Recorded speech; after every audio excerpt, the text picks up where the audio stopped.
प्रभु यीशु मसीह के मधुर और मीठे नाम में आज दिनांक 29 अप्रैल दिन शुक्रवार को हम आप सबका स्वागत करते हैं। आज के दिन के लिए जो वचन है वो लिया गया है इफिसियों की पत्री उसका 6वां अध्याय उसका 18 और 19 पद।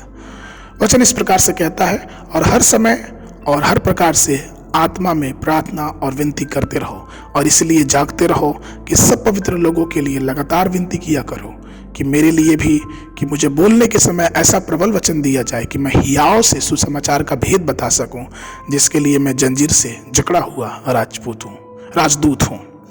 प्रभु मेरे प्रिय लोगों, प्रेरित पौलुस स्वयं को नम्र करता है और इफिसियों की कलीसिया से प्रार्थना करने की याचना करता है कि वे उसके लिए प्रार्थना करें। वे प्रार्थना करें कि परमेश्वर की उपस्थिति उसके साथ हमेशा बनी रहे, कि जब वो बोलने के लिए अपने मुंह को खोले तो उसके मुख से परमेश्वर का प्रबल वचन निकलने वाला हो सके। प्रियो, प्रार्थना हमारे जीवन की सांस है, प्रार्थना हमारे जीवन का धड़कन है। इसलिए प्रार्थना आवश्यक है। हमें और आपको पवित्र रखने के लिए, विजयी जीवन जीने के लिए प्रार्थना सर्वप्रथम जरूरी है। प्रार्थना भी हमारे और आपके लिए एक आशीष का कारण बनता है, और कई बार प्रार्थना हमारे मन को आनंदित करता है। आनंदित रहें। अगर हम अपने प्रार्थना में मजबूत रहेंगे तो हमारा जीवन भी आनंदित रहेगा।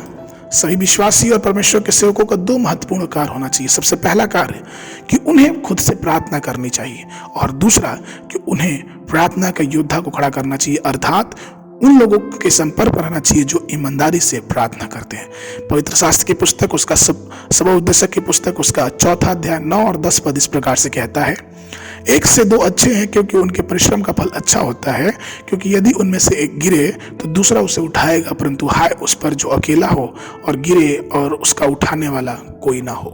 प्रभु में मेरे प्रिय लोगों, हमें और आपको चाहिए कि हम प्रार्थना में मजबूत बने, हम प्रार्थना में दृढ़ होते जाएं। प्रेरित पौलुस ने परमेश्वर के लोगों की आवश्यकता को महसूस किया, जो कि प्रार्थना है। उसने अपने आप को दीन किया और इफिसियों के विश्वासियों से प्रार्थना करने की मांग की, और सिर्फ प्रार्थना करने की मांग नहीं की, लेकिन उसने कहा कि तुम मेरे लिए भी प्रार्थना करना। आज के समय में अधिकांश विश्वासियों में कमी देखी जाती है। वो बड़े बड़े सेवकों को बड़ी बड़ी भेंट भेजते हैं और उनको दान देते हैं और उनसे निवेदन करते हैं कि वो उनके लिए प्रार्थना करें, बल्कि वे खुद अपने लिए प्रार्थना नहीं करते हैं, और ये बहुत दुख की बात है। हमें प्रार्थना पे भरोसा करना चाहिए और हमें खुद से प्रार्थना वाला इंसान पर प्रार्थना वाला विश्वासी बनना चाहिए।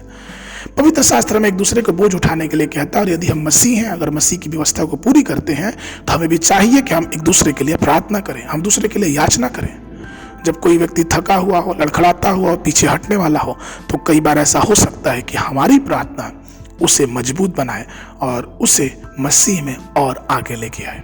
इसलिए प्रभु के प्रिय लोग, आइए हम प्रार्थना के योद्धा बने और दूसरों के लिए प्रार्थना करने के लिए उन्हें प्रोत्साहित करें और उन्हें भी प्रार्थना का योद्धा बनने में सहायता करें।